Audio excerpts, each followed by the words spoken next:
يا ذا الجلال والإكرام يا رب العالمين. أشهد أن لا إله إلا الله وأشهد أن محمدا رسول الله. اللهم صل وسلم على نبينا الكريم ابن الكريم المصطفى المختار سيدنا محمد صلى الله عليه وسلم وعلى آله وأصحابه أجمعين. أيها المسلمون رحمكم الله، أوصيكم ونفسي بتقوى الله. فقد قال الله تعالى في القرآن العظيم: أعوذ بالله من الشيطان الرجيم، بسم الله الرحمن الرحيم.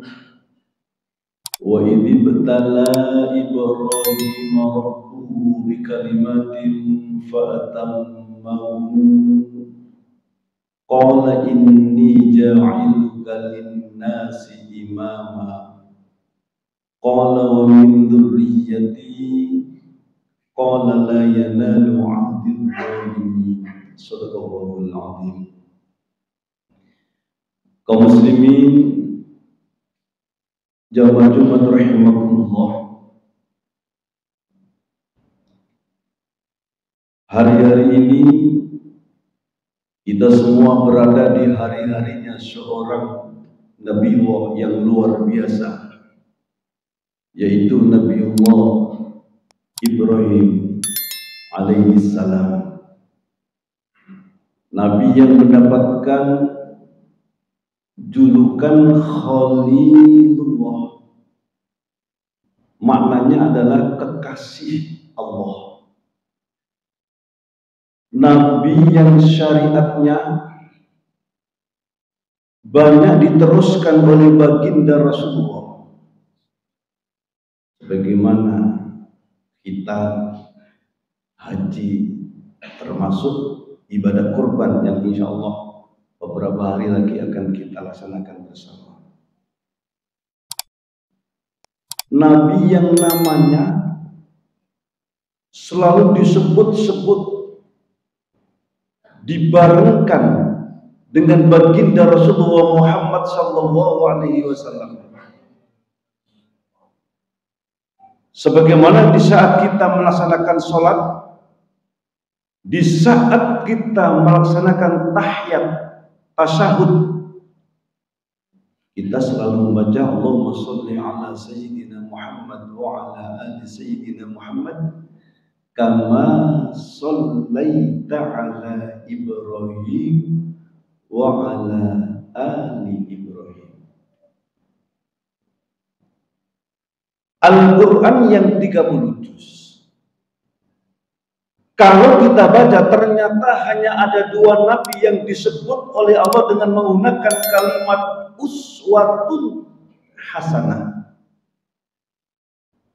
Yang pertama Nabi kita Muhammad sallallahu alaihi wasallam. Laqad kana lakum fi Rasulillahi uswatun hasanah. Yang kedua adalah Nabi Ibrahim. Qad kanat lakum uswatun hasanatun fi Ibrahim walladzina ma'ah, dan seterusnya. Para jamaah yang dimuliakan oleh Allah, setelah kita semua tahu begitu besar perhatian Allah kepada Nabi Ibrahim, begitu besar penghormatan Allah kepada Nabi Ibrahim, maka tentu kita sebagai muslim hendaknya menjadikan Nabi Ibrahim ini sebagai idola, sebagai contoh dalam kehidupan kita. Kita contoh kesabarannya, kita contoh ketulusannya, dan kita pun harusnya mencari sebab. Kenapa Nabi Ibrahim sampai mendapatkan derajat begitu tinggi di hadapan Allah? Jawaban dari ini semua adalah yang pertama, karena Nabi Ibrahim mampu menjadikan seluruh nilai hidupnya, aspek kehidupannya ini bernilai ibadah kepada Allah. Mulai dari tidurnya sampai bangun, sampai tidur lagi, semua bernilai ibadah kepada Allah. Ini konsep Nabi Ibrahim. Inna sholati wa nusuki wa mahyaya wa mamati lillahi rabbil alamin. Sesungguhnya sholatku, ibadahku, hidupku, bahkan matiku hanya untukmu ya Allah, hanya untuk mencari ridhomu ya Allah. Ini konsep Nabi Ibrahim. Jadi semua itu bernilai ibadah. Cuma para jemaah yang dimuliakan oleh Allah, kesalahan kita di antara umat Islam, masih ada yang menganggap bahwa ibadah itu sangat terbatas. Jadi masih ada orang yang menganggap bahwa ibadah itu cuma sholat, zakat, puasa, haji. Selain itu bukan ibadah. Ini kan fatal dan salah besar. Kalau seperti ini akibatnya pun bahaya. Orang tua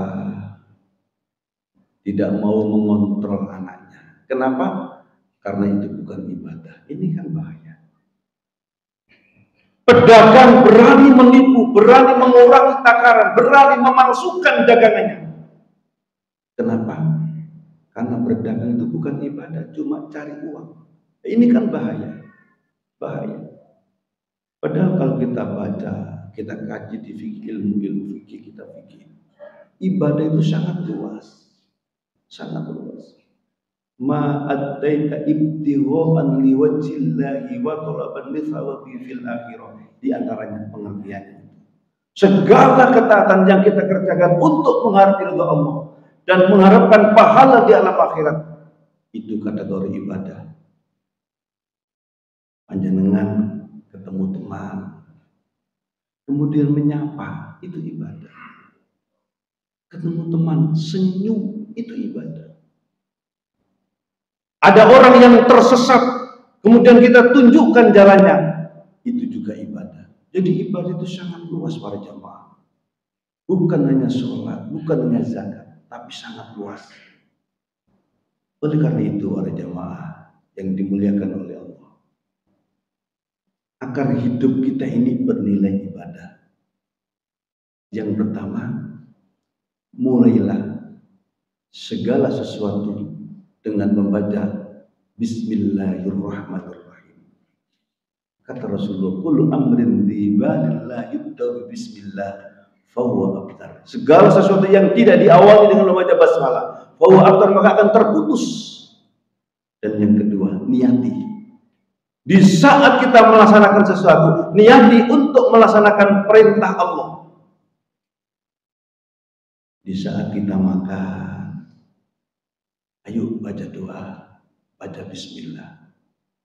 Niat dalam hati kita agar badan kita ini kuat untuk ibadah kepada Allah. Maka setiap aktivitas makan kita itu semuanya bernilai ibadah. Di saat kita tidur pun demikian, kita baca doa, baca basmalah, niat agar badan kita, mata kita terhindar dari maksiat, agar badan kita seger, kuat untuk melaksanakan ibadah. Di saat kita pergi rekreasi misalnya, itu pun sama, kita niat. Baca doa, kita niat, baca bismillah, niat menyaksikan kekuasaan Allah, melihat keagungan Allah melalui ciptaannya.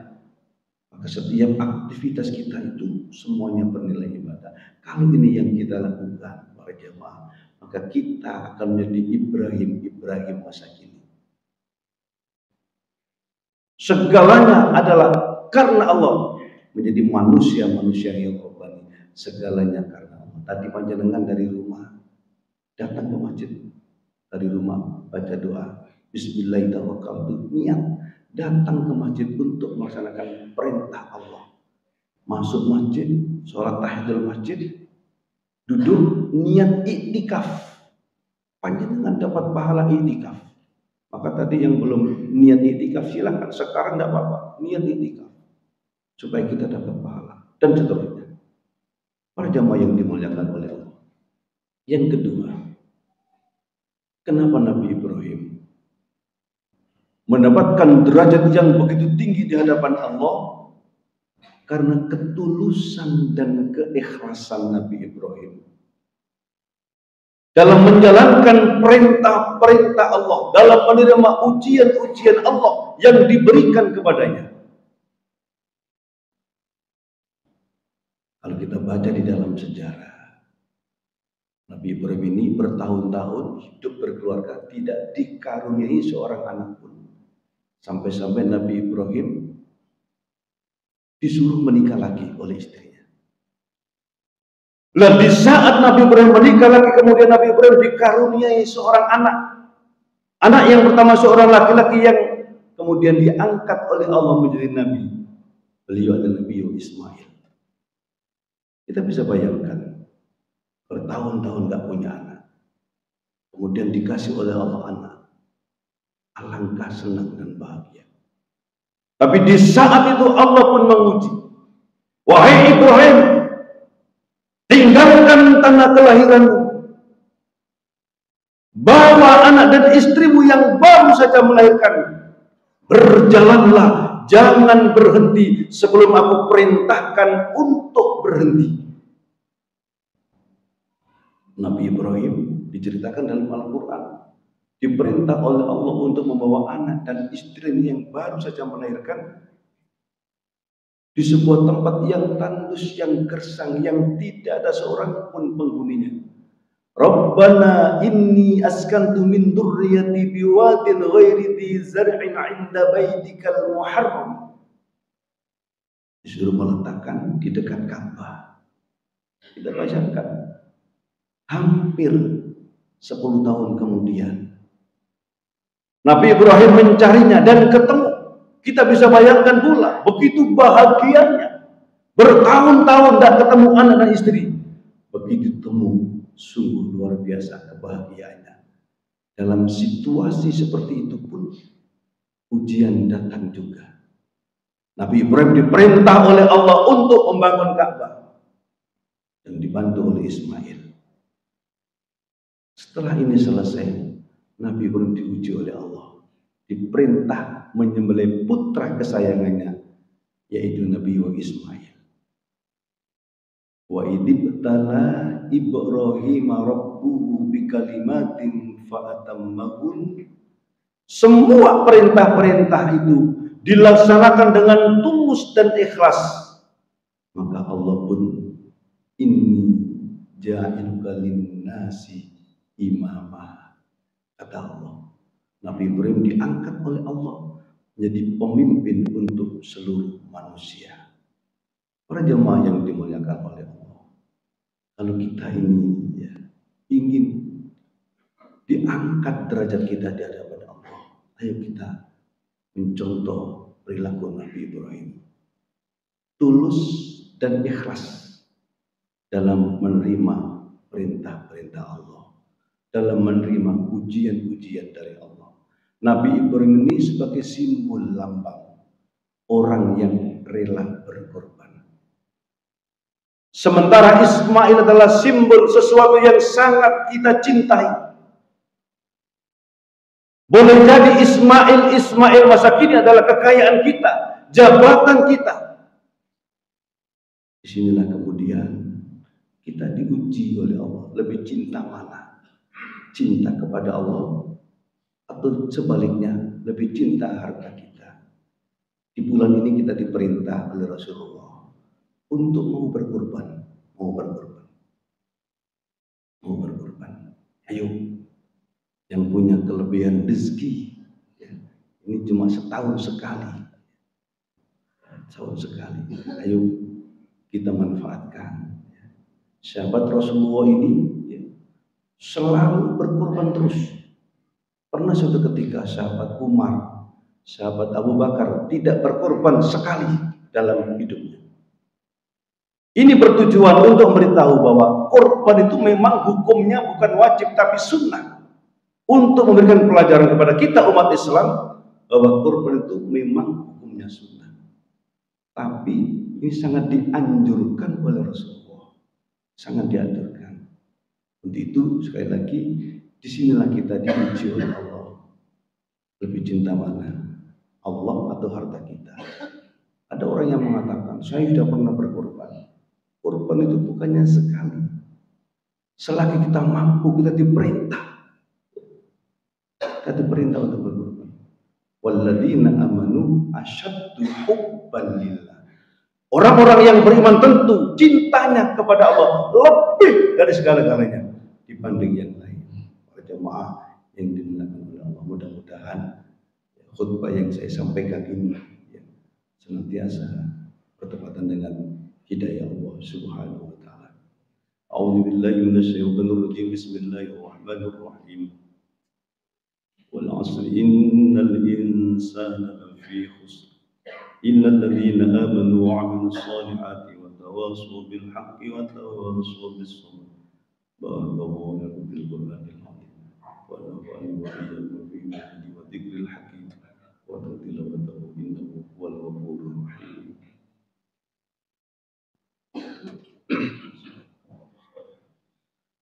Allahumma shalli wa sallim ala sayyidina Muhammad wa ala ali sayyidina Muhammad.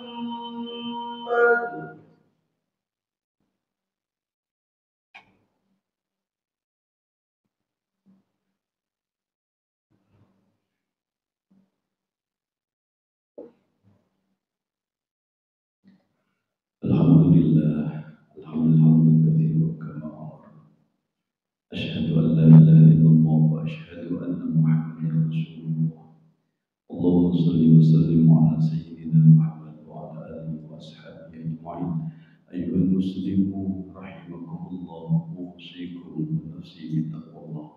Faqad qala Allah ta'ala fil Qur'anil 'azim. A'udzu billahi minasy syaithanir rajim. Bismillahirrahmanirrahim. Ya ayyuhalladzina amanu ittaqullaha haqqa tuqatih wa la tamutunna illa wa antum muslimun. Innallaha wa malaikatahu yusholluna 'alan nabi ya ayyuhalladzina amanu shallu 'alaihi wa sallimu taslima. Allahumma ighfir lil muslimina wal muslimat wal mu'minina wal mu'minat al ahya'i minhum wal amwat. Rabbana ighfir lana dhunubana wal walidina warhamhuma kama rabbayana shaghira. Allahumma inna nas'aluka al-jannah wa ma qarraba ilayha min qawlin aw 'amalin wa na'udzu bika minan nar wa ma qarraba ilayha min qawlin aw 'amalin. Allahumma ij'alna wa ahlina wa awladana wa dhurriyyatina wa talamidana ya Allah min ahli al-'ilmi wa ahli al-khair wa la taj'alna wa iyyahum min ahli as-salam. Allahumma anzil ar-rahmah wal maghfirah was-sakinah wal mutma'innah was-salamu 'alaina jami'an wa 'ala baladina Indonesia. Rabbana atina fid dunya hasanah wa fil akhirati hasanah wa qina adzabannar. Ibadallah